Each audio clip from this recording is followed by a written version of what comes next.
If you're a parent who's been trying to motivate your unmotivated teenager, I'm sure it's been a struggle. I've been working with unmotivated teens for more than a decade, so I know that parents always have the best intentions, but they sometimes do things that make the situation worse. So I'm here to share with you the 6 things you should never do to unmotivated teens. Here's the first mistake to avoid: telling your teens that they're actually smart.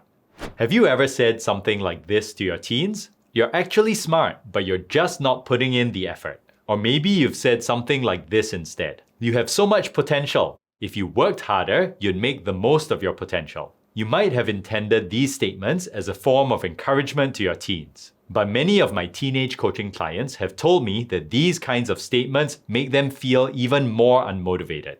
Why?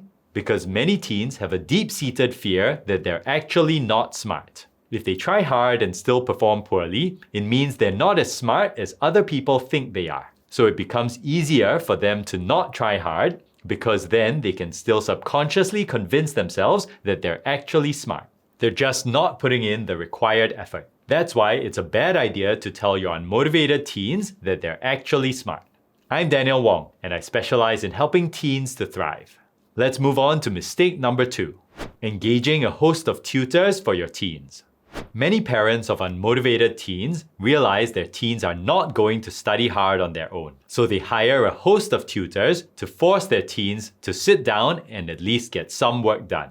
Some teenagers resent the fact that their parents have hired these tutors against their will. Other teenagers become overly dependent on these tutors. These teens put in even less effort in school because they know the tutors will be there to force them to learn the material. This is why teens who have tutors for most or even all of their classes almost never develop intrinsic motivation. This is because there's no need for them to be intrinsically motivated. After all, their tutors will help them pass the exams even if they don't do any studying on their own. Mistake number 3: creating a schedule and forcing your teens to follow it. Many of my teenage coaching clients have told me the same story. One day, their parents decided to create a detailed daily and weekly schedule for them to follow. The schedule included things like when to wake up, when to go to bed, when to do homework, when to complete chores, when to relax, etc. But their parents didn't discuss the schedule with them before finalizing it. Then their parents basically said to them, "Here's your schedule. You need to follow it." If you've ever tried using this kind of approach with your teens, you'll know that it doesn't work. Teenagers want to feel as if they have control over their lives. They don't want authority figures simply telling them what they ought to do. When they're in school, they already have many authority figures doing this to them.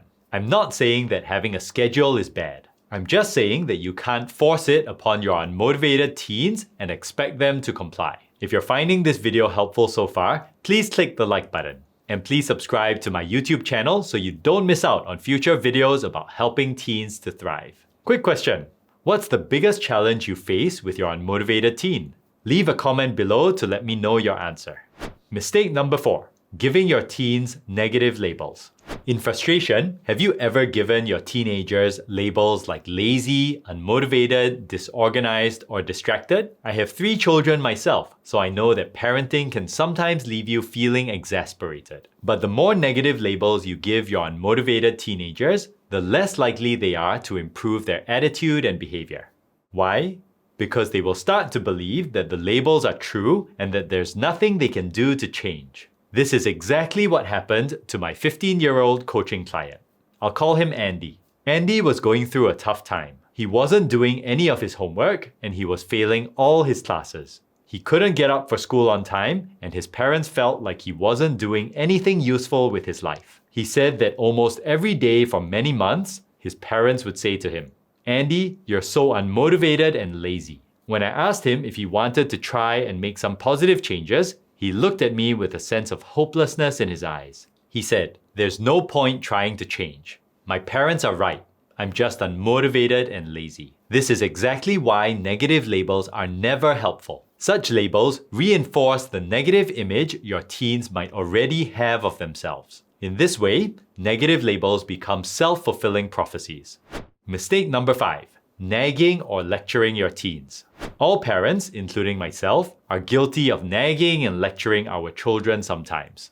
But it's vital that we don't make a habit out of it, especially when it comes to unmotivated teens. Every unmotivated teen I coach knows the importance of working hard. They all know there will be negative consequences if they don't start putting in more effort. So there's no point nagging or lecturing your teens about the importance of education and cultivating a strong work ethic. They already know. So the nagging and lecturing makes them feel worse about themselves and their current situation. And most of the time, unmotivated teens aren't actually unmotivated. They're just discouraged, overwhelmed, afraid, anxious, or angry. No amount of nagging or lecturing will address these underlying issues.